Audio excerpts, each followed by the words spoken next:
Hey, what's going on everybody? So in today's video I gotta explain list comprehensions in Python. A list comprehension is a concise way to create lists in Python. They're compact and easier to read than traditional loops.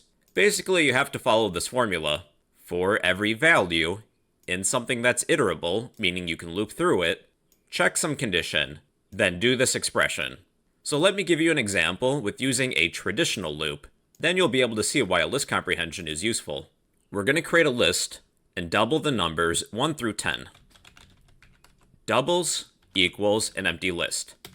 Using a traditional for loop, we will say for every value, let's say x, in range 1 through 11. Remember that in the range function, the second number is exclusive. This will give you the numbers 1 through 10. For the first iteration, x is going to be 1, then 2, 3, all the way up until 10. So we'll iterate 10 times. During each iteration, I'm going to take my list of doubles, use the built-in append method. We will append x during each iteration. That's going to be the value times 2. So if I were to print my list of doubles, here's the result. We have the numbers 1 through 10 all doubled. 2, 4, 6, 8, 10, 12, 14, 16, 18, 20. So this is a lot to write. We can use a list comprehension to make this code more compact and easier to read. Here's how. We need a name for this list. Let's say doubles equals an empty list. Within our list, we'll follow this formula. We have an expression for value in iterable, and optionally, we can check a condition. We'll do this in exercises later on in this topic. We'll begin with for every value, let's say x, in our iterable. Our iterable is going to be a range 1 through 10. Again, for the first iteration, x will be 1, then the second iteration, x will be 2, all the way up until 10. During each iteration, what would we like to do with x, our value? Let's take x, multiply it by 2, and return it. Then, if I was to print my list of doubles, we have the numbers 2, 4, 6, 8, 10, 12, 14, 16, 18, 20. For every value in this iterable, do this. Multiply it by 2. This is a list comprehension. It's a concise way to create lists in Python. We'll go over a few exercises. So this time, we will triple each number. We'll create a list of triples equals, let's say this time for every y in range 1 through 10, so we have to write 11, take y and multiply it by 3. Then we will print our list of triples. 3, 6, 9, 12, 15, 18, so on and so forth. Let's square each number. We'll create a list of squares for every z in range 1 through 10. To square a number, we take that number, multiply it by itself. So the numbers 1 through 10 squared is 1, 4, 9, 16, 15, 36, 49, 64, 81, 100. So 10 times 10 is 100. Now we're going to work with strings. We'll create a list of fruits equals, think of some fruit. These are all going to be strings. Apple, orange, banana, coconut. I'm going to take each string in this list and make it uppercase. We could assign this to a new list, such as uppercase fruits, or we can simply just reassign it. Just to keep it simple, I'll reassign it. So again, we're following this formula. I like to begin with the for value in iterable portion. For every fruit in our iterable of fruits, what do we want to do? Well, let's take each fruit, use the built-in upper method to make it uppercase. Then I'm going to print my list of fruits. Each string in this list is now all uppercase. You could even cut down on one of the steps. With our iterable of fruits, I will place this list.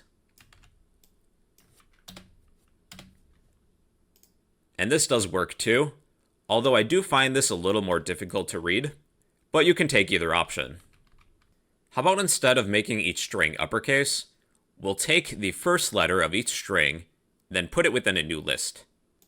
So let's take each fruit at index of 0, that will give us the first letter.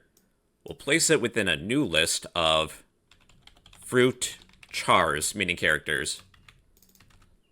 Here's the result. A, O, B, C. For every fruit in our list of fruits, return the first character of each string. A, O, B, C. Now we'll work with conditions. We'll create a list of numbers, both negative and positive. Numbers equals, let's say 1, -2, 3, -4, 5, -6. We'll create a list comprehension to create a new list where all of the numbers are positive. Our new list will be positive nums. Equals, we'll write a list comprehension for every, let's say, num in numbers. We'll write a condition. Return this number if our num is greater than or equal to 0. We do need an expression. If we're not modifying each value, we can just return the value of num. During this exercise, we're more focused on the if condition rather than the expression. If our value of num meets this condition, simply return it and place it within this new list. Let's print our list of positive numbers. And we have 1, 3, 5. Let's do this with negative numbers. I'll just copy what we have and change a few things around. This list will be negative numbers. Negative nums. For every num in numbers, check this condition. Check to see if num is less than 0. If so, return that number. Let's print our list of negative numbers. -2, -4, -6. Let's check to see if there's any even numbers. Even nums equals, for every num in numbers, check to see if our num is divisible by 2. And we can do that with the modulus operator, followed by 2. The modulus operator will give you the remainder of any division. If our number is even, number modulus 2 will equal 0. If it's even, this is going to equal 0. If it's odd, it's going to be 1. We're not modifying our value, we're just going to return our number. Our list of even numbers should be -2, -4, -6. Let me add one more value. Let's add positive 8. -2, -4, -6, positive 8. Maybe we'll add one more. -7. Okay, let's find any odd numbers. Let's copy this line of code. Replace even numbers with odd numbers. If num modulus 2 is equal to 1, that means that number doesn't divide by 2 evenly. Then we'll print our odd numbers. 1, 3, 5, -7. All these numbers are odd. Here's the last exercise. We'll create a list of grades. We'll create a new list of any grades that are considered passing, meaning they scored 60 or above. So let's say one student has a grade of 85, another with the 42, 79, 90, 56, 61, let's say 30. I will create a new list of passing grades.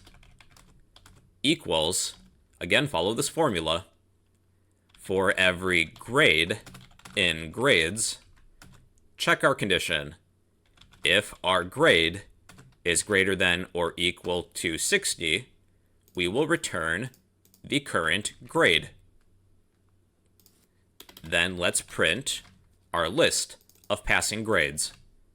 And that will give us 85, 79, 90, and 61. All of these grades are greater than or equal to 60. All right, everybody, so that is a list comprehension. It's a concise way to create lists in Python. They're compact and easier to read than traditional loops. Remember, for every value in your iterable, optionally, you can check a condition. You can write an expression to modify that value if you choose, and return something. Alright everybody, so those are list comprehensions in Python.